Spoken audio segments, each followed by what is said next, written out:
आज भी इतना विराट जनसागर हमें आशीर्वाद देने आया है। यहां धनु यात्रा का उत्सव तो सदियों में होता है, लेकिन आज भी उत्साह उससे कम नहीं है। भाइयों और बहनों, 25 साल में एक पूरी पीढ़ी जवान हो जाती है। वो अपना नया जीवन शुरू कर देती है। लेकिन बीजेडी की सरकार इन 25 सालों में ओडिशा को गरीबी से बाहर नहीं निकाल पाई। आज पूरे ओडिशा में बीजेडी के नेताओं के खिलाफ बहुत गुस्सा है। लोग एक ही बात कहते हैं, केते दिन साहिब ओडिशा, केते दिन साहिब ओडिशा, केते दिन साहिब ओडिशा। साथियों, आज मैं यहां आपसे डबल आशीर्वाद मांगने आया हूं। डबल आशीर्वाद चाहिए? मिलेगा ना? जरा पूरी ताकत से बताओ तो पता चले। मिलेगा? डबल आशीर्वाद मिलेगा? बरगढ़ से श्री प्रदीप पुरोहित जी और संबलपुर से धर्मेंद्र प्रधान जी को भारी बहुमत से जिताकर लोकसभा भेजना है।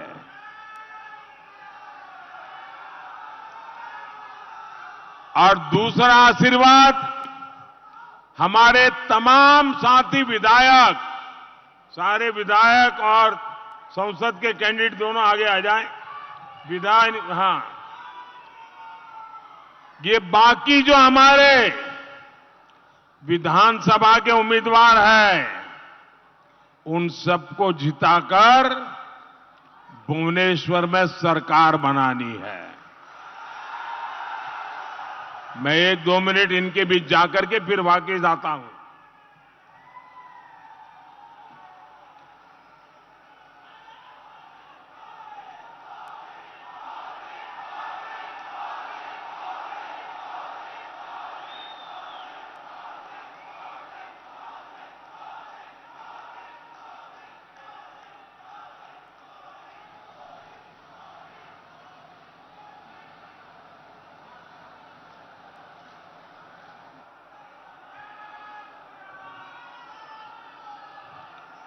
और आप जब इन सबको जिताएंगे तो ओडिशा में डबल इंजन सरकार बनेगी। भाइयों बहनों, देश के कई भागों में 3 चरण में मतदान हुआ है। और मैं आज बड़ी जिम्मेवारी के साथ और बहुत ही विश्वास के साथ, और जनता जनार्दन ने जो आशीर्वाद दिए हैं, उस आशीर्वाद की ताकत के भरोसे साफ साफ देख रहा हूं कि 4 जून को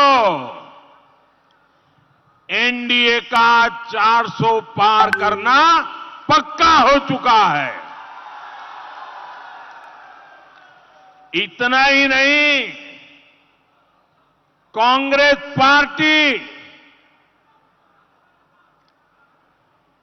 मान्य विपक्ष भी बन नहीं पाएगी। उसके लिए उनके शहजादे की उम्र से भी कम सीटें मिलने वाली है।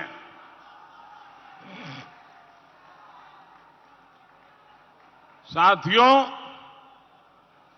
आप सभी जानते हैं कि बीजेडी सरकार यहां कैसे विकास कार्यों में नाकाम हो चुकी है। आप मुझे बताइए, ये बीजेडी सरकार कौन चला रहा है भाई? ये बीजेडी सरकार कौन चला रहा है? कौन चला रहा है? आपको मालूम है ना, पूरी सरकार आउटसोर्स कर दी है।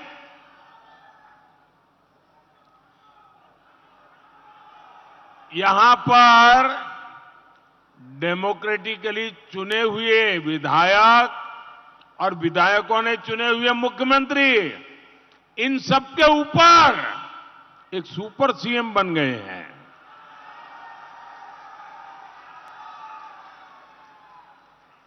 क्या आप चाहते हैं कि जिसको उड़ीसा की समझ नहीं है, ऐसे हाथों में उड़ीसा जाना चाहिए? ऐसे हाथों में उड़ीसा जाना चाहिए? उड़ीसा को बचाने की जिम्मेवारी किसकी? उड़ीसा को बचाने की जिम्मेवारी किसकी? उड़ीसा को बचाने की जिम्मेवारी किसकी? भाइयों बहनों, मैं आपके पास भाजपा के स्वार्थ के लिए नहीं आया हूं। मैं आपके पास गिड़गिड़ा रहा हूं, हाथ जोड़ के प्रार्थना कर रहा हूं कि मेरे उड़ीसा को बचाइए। उड़ीसा बर्बाद हो रहा है। इतना महान राज्य, इतनी महान संस्कृति, इतनी महान परंपरा 25 साल बर्बाद हो गए। और पिछले 5 साल में तो पूरी तरह उड़ीसा पर बाहरी लोगों ने कब्जा किया है। और इसलिए आप मुझे बताइए भाइयों, उड़ीसा के बेटे बेटी उड़ीसा का नेतृत्व करने योग्य है कि नहीं है? उड़ीसा की धरती पे जन्मे हुए लोग उड़ीसा का भला कर सकते हैं कि नहीं कर सकते हैं? उड़ीसा की परंपरा को जानने वाले उड़ीसा का भला कर सकते हैं कि नहीं कर सकते हैं? भाइयों बहनों, मैं तो गुजरात में से रहता हूं। मेरे यहां बहुत उड़ीसा के लोग हैं। उनका जो सामर्थ्य मैंने देखा है ना, उनकी जो क्षमता देखी है, उनकी जो प्रतिभा देखी है, मैं कभी कभी सोचता हूं कि ऐसे प्रतिभावान लोग जिस उड़ीसा के पास हो, धन संपदा अपार हो, प्राकृतिक संपदा अपार हो, वो मेरा उड़ीसा गरीब क्यों है? यहां के लोग सामान्य सुविधाओं के लिए तड़प क्यों रहे हैं? और उसका एक ही कारण है, अब सरकार चुने हुए लोग नहीं चलाते हैं। आज सरकार चलाने का काम और लोगों के हाथ में आउटसोर्स हो गया है। अगर आप चाहते हैं कि ओडिशा की बागडोर यहां की मिट्टी के बेटे या बेटी के पास रहे तो आपको भाजपा के सभी विधायकों को, सभी कैंडिडेट को आपको चुनाव जिताना होगा। जिताएंगे?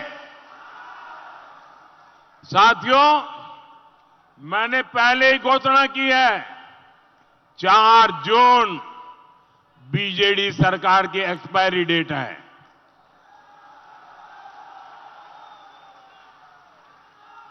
और 10 जून को मैं आपको भुवनेश्वर आने का निमंत्रण देने आया हूं। 10 जून को आप सबको भुवनेश्वर आने का मैं निमंत्रण देने आया हूं। क्यों मालूम है? क्यों? भुवनेश्वर में क्या काम है? भुवनेश्वर में 10 जून को भाजपा सरकार के मुख्यमंत्री का शपथ समारोह होने वाला है। और मेरी गारंटी है, भाजपा उड़ीसा की मिट्टी में रमा हुआ, उड़ीसा की मिट्टी में पैदा हुआ, उड़ीसा की मिट्टी में पला बढ़ा, उड़ीसा की संस्कृति परंपरा को जीने वाला उड़िया बेटा या बेटी ही मुख्यमंत्री बनेगी। भाइयों और बहनों, हमारा ये क्षेत्र किसानों की, कुशल बुनकरों की धरती है। प्रकृति ने भी यहां सब कुछ दिया है। जो समृद्धि के लिए जरूरी होता है वो सब मेरे उड़ीसा के पास है।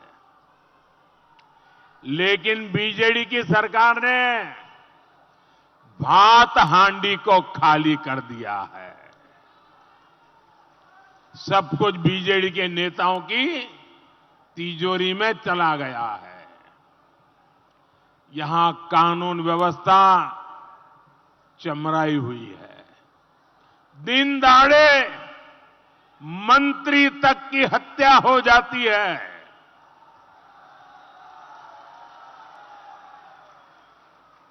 नशे के तस्करों ने, ड्रग माफियाओं ने हमारे नौजवानों को बर्बाद कर दिया है। आप मुझे बताइए, उड़ीसा को बर्बाद करने वाली ऐसी बीजेडी सरकार को एक पल भी उड़ीसा में राज करने का हक है क्या? हक है क्या? उनको हटाना चाहिए कि नहीं हटाना चाहिए? कौन हटाएगा? कौन हटाएगा? कौन हटाएगा? ये आपका संकल्प है। ये आपका संकल्प है। अगर उड़ीसा के लोग संकल्प करेंगे, 1 मिनट ये सरकार नहीं रह सकती है। और इसलिए मैं कहता हूं, मैं उड़ीसा में जहां जहां गया हूं, लोगों के संकल्प को मैंने देखा है। तब जाके मैं कहता हूं कि बीजेडी सरकार की एक्सपायरी डेट आ चुकी है। साथियों, आज सुबह ही मैंने श्री जगन्नाथ मंदिर के प्रबंधन से जुड़ा एक संवेदनशील मसला, एक संवेदनशील विषय देश के सामने और उड़ीसा के नागरिकों के सामने रखा है। जगन्नाथ जी मंदिर के श्री रत्न भंडार की चाबियां पिछले 6 साल से गायब है। श्री रत्न भंडार में अकूत धन दौलत है, लेकिन उसकी सही स्थिति सामने नहीं आ रही है। उड़ीसा सरकार श्री रत्न भंडार की जांच रिपोर्ट को सामने नहीं आने दे रही है। आखिर उड़ीसा सरकार किसका हित साध रही है? भाइयों और बहनों, गांव का, किसानों का जीवन बेहतर करने के लिए मोदी दिन रात परिश्रम करता है।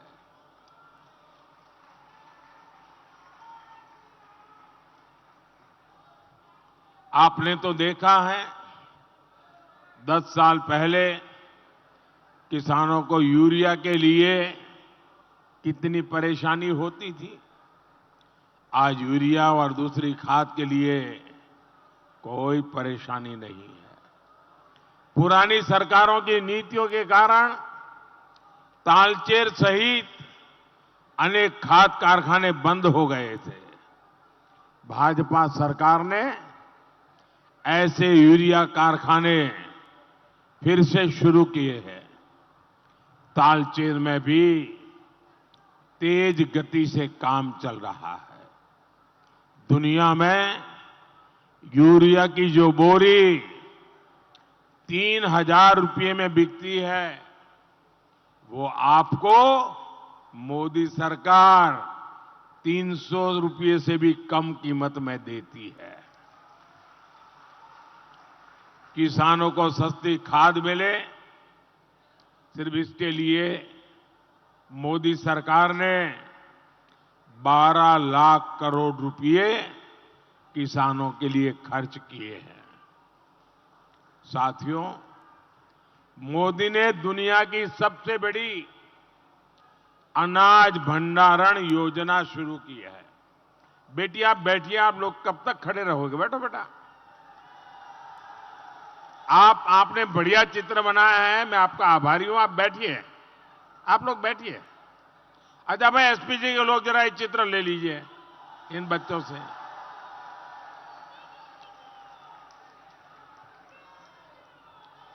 आप लोग कब से मैं आया हूं तब से ऐसे ही हाथ करके खड़े हैं, थक जाएंगे। पीछे अपना नाम पता लिख देना, नाम पता लिख देना। आपका इतना आशीर्वाद, प्यार, परमात्मा आपको शक्ति दे, भगवान जगन्नाथ आपको शक्ति दे। साथियों, छोटे किसानों को अपना धान रखने के लिए गोदाम मिले, जब बाजार में सही कीमत मिले तब वो अपना धान बेच सके, ये सुविधा हम बना रहे हैं।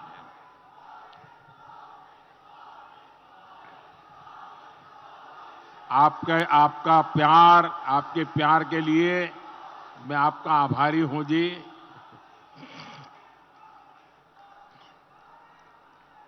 वो दूर वाला भी चाहता है वहां से, वो नीचे रखो भैया, मैं कहां ये करता रहूंगा, फिर तो सभा में कुछ बोल ही नहीं पाऊंगा।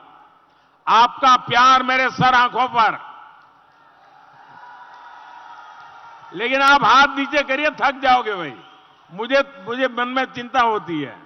ये छोटे छोटे बच्चे अपना हाथ ऐसे ही खड़ा करके, आप हाथ नीचे कीजिए, मैंने देख लिया है भाई। अपने शरीर को कष्ट क्यों देते हो जी?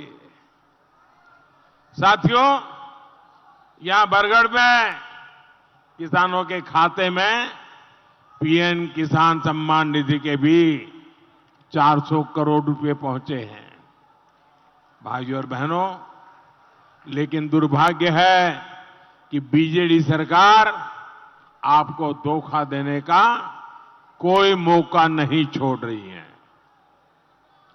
यहां 2,200 रुपये के आसपास धान का समर्थन मूल्य है, लेकिन किसान को 1,600 या 1,700 रुपये ही मिलते हैं।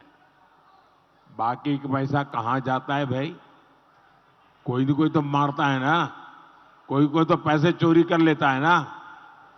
बीजेडी के बिचौलियों की जेब में पैसा चला जाता है।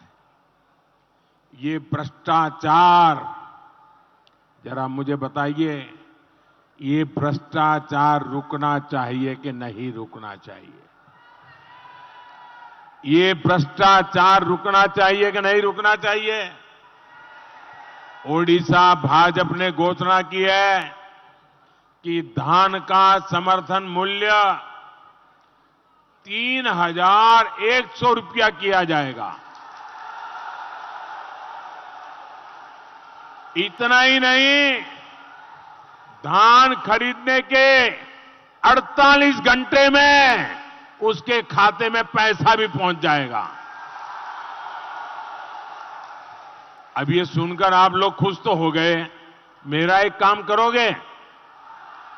ऐसा नहीं, बोलो करोगे? ये माताएं बहनें मेरा एक काम करेगी?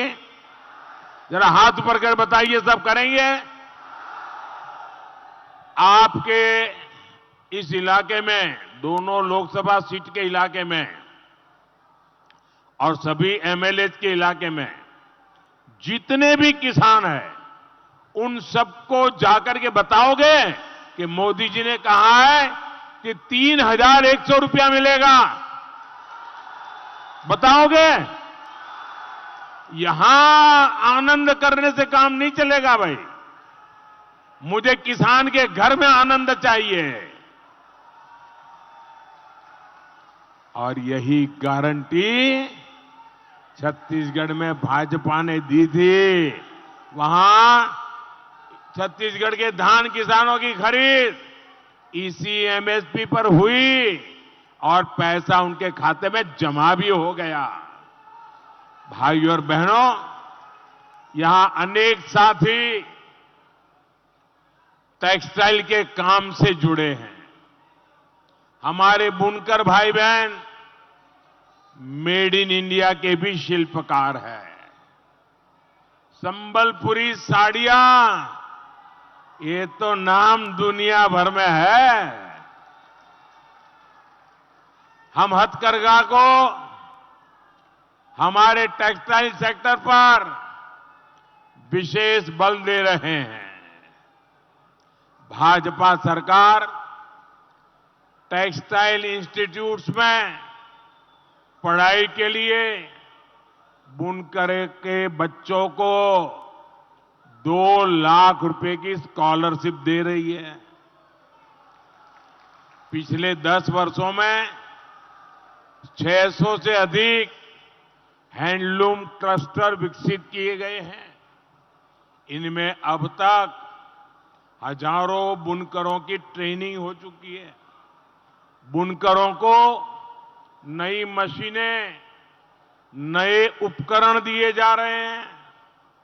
हथकरघा बुनकरों को रियायती दरों पर कच्चा माल यानी धागा दिया जाता है। कच्चे माल को लाने का खर्च भी सरकार वहन करती है। इसके अलावा श्रमिकों को कर्जे और वर्कशेड भी दिया जा रहा है। मुद्रा योजना के माध्यम से भी बुनकरों को बिना गारंटी का ऋण मिलता है। ओडिशा भाजपा ने 3 इंटीग्रेटेड टेक्सटाइल पार्क स्थापित करने की घोषणा की है। बुनकरों और हथकरघा श्रमिकों को सम्मान निधि देने की भी घोषणा की है। ये सब आपके लिए क्यों हो रहा है? क्योंकि मैं आप ही की तरह गरीबी से निकल करके आया हूं। गरीब की जरूरतों को मैं समझ पाता हूं। आपका दुख दर्द, आपकी जरूरतें अगर मोदी नहीं समझेगा तो कौन समझेगा? भाइयों और बहनों, आजादी के अनेक दशकों तक आदिवासी क्षेत्रों को विकास से वंचित रखा गया। आदिवासियों को आर्थिक और राजनीतिक सिस्टम से दूर रखा गया। लेकिन 10 वर्षों में हमने आदिवासी बच्चों, उनके सच्चे सशक्तिकरण पर बल दिया। 10 सालों में जनजातीय कल्याण का बजट 5 गुना बढ़ाया है। भगवान बिरसा मुंडा के जन्म दिवस को भाजपा सरकार ने जनजातीय गौरव दिवस घोषित किया है। सबसे पिछड़ी जनजातियों के लिए 24,000 करोड़ रुपए की योजना भी मोदी ने ही बनाई है। साथियों, क्या आपने कभी कल्पना भी की थी कि आदिवासी समाज की एक बेटी देश की राष्ट्रपति होगी?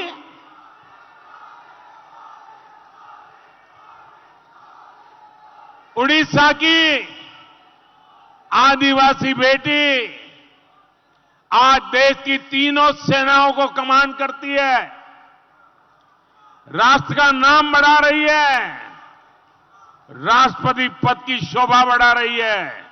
ये काम किसने किया? ये काम किसने किया? द्रौपदी जी को राष्ट्रपति बनाने का काम किसने किया?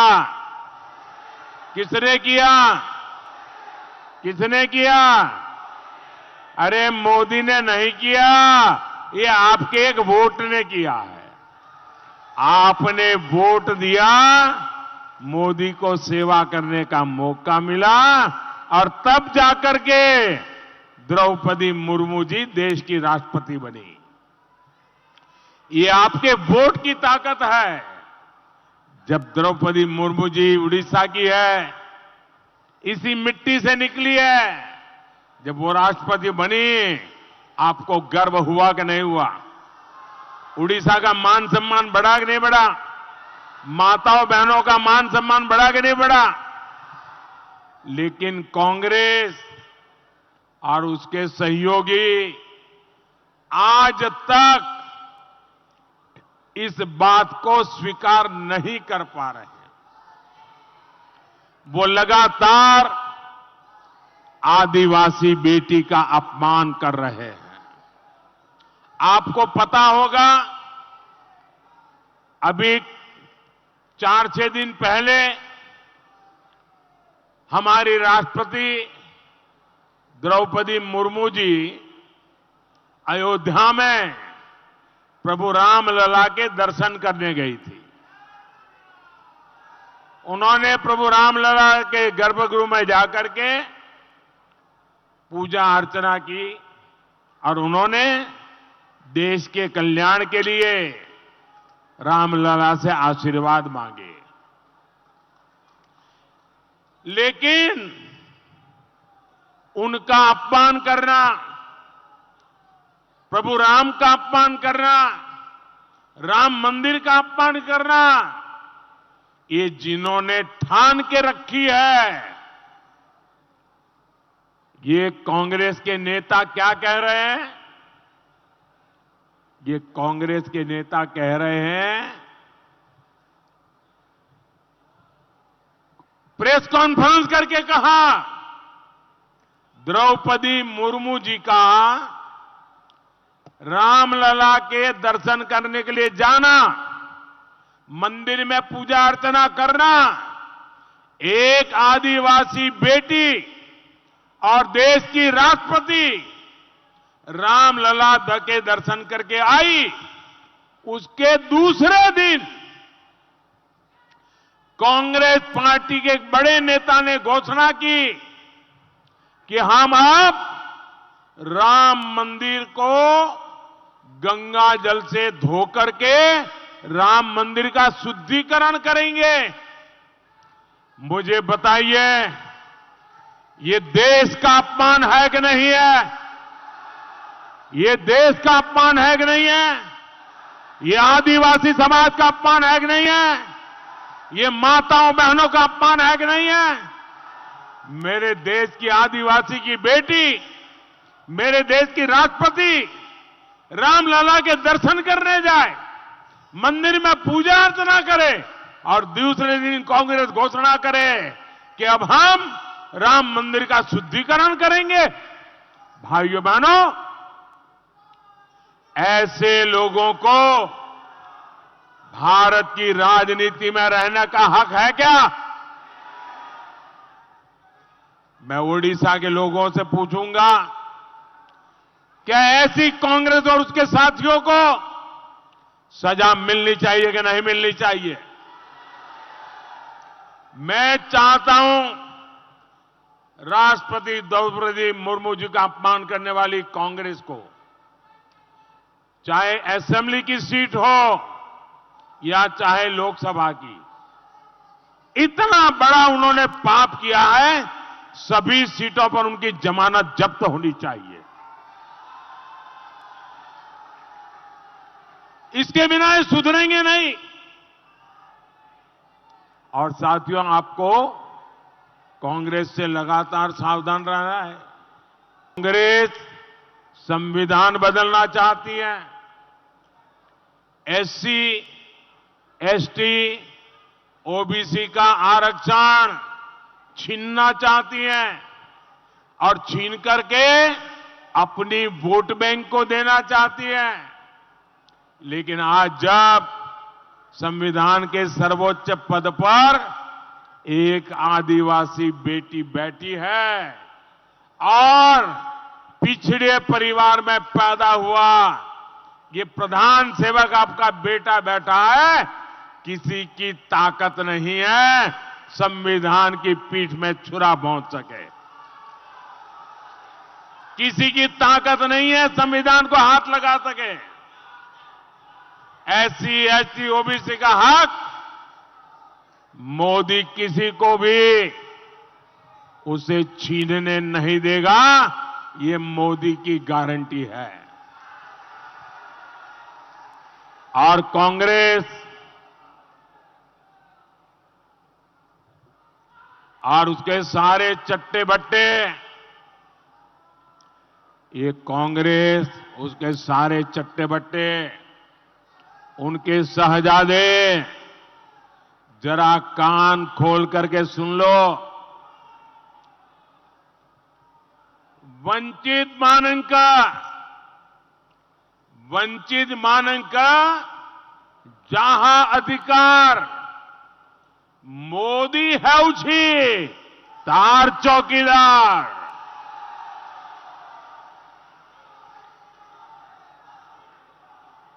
और ये शाहजादे अभी संविधान को माथे पर रख के नाच रहे हैं ना। जरा देश जानना चाहता है, क्या भारत की सरकार संविधान के कोख से जन्म लेती है कि नहीं लेती है?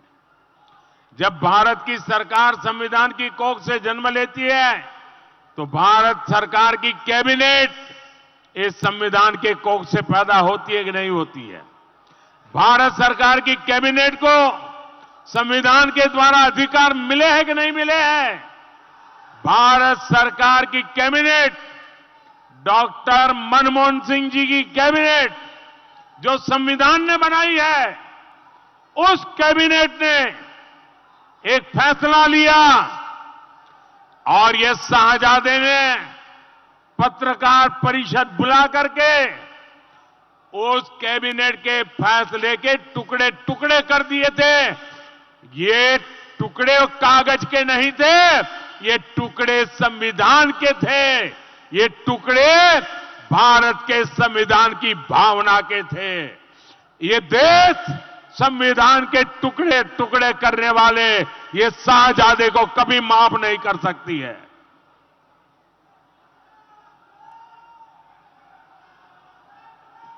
साथियों, रेल हो, रोड हो, एयरपोर्ट हो या अस्पताल, भाजपा विकास के लिए दिन रात काम मेहनत करती है। झारसुगुड़ा के वीर सुरेंद्र साई एयरपोर्ट से कितनी सुविधा हुई है ये हम देख रहे हैं। रोड और रेल के ऐसे तमाम प्रोजेक्ट 4 जून के बाद तेजी से पूरे होंगे। साथियों, आपको भारी संख्या में मतदान करना है। हर बूथ पर कमल के निशान पर बटन दबाना है। और जब आप इन सबको कमल से वोट देंगे, जब कमल निशान पर बटन दबाएंगे ना, तो आपका वोट सीधा सीधा मोदी के खाते में जाएगा। मोदी को मजबूती मिलेगी। तो आप ज्यादा से ज्यादा मतदान कराएंगे, सारे पोलिंग बूथ जीतेंगे। अच्छा, मेरा एक काम करेंगे? जरा हाथ ऊपर करके बताइए तो बताओ, मेरा काम करेंगे? सब लोग मेरा काम करेंगे? हर कोई करेगा? अच्छा, यहां से फिर ज्यादा से ज्यादा परिवारों को मिलने के लिए जाइए और सबको जाकर के कहना, मोदी जी आए थे, मोदी जी ने आपको जय जगन्नाथ कहा है, मोदी जी ने आपको नमस्कार कहा है, मोदी जी ने आपको जोहार कहा है। इतना करोगे? मेरे साथ बोलिए, भारत माता की, भारत माता की, भारत माता की। बहुत बहुत धन्यवाद।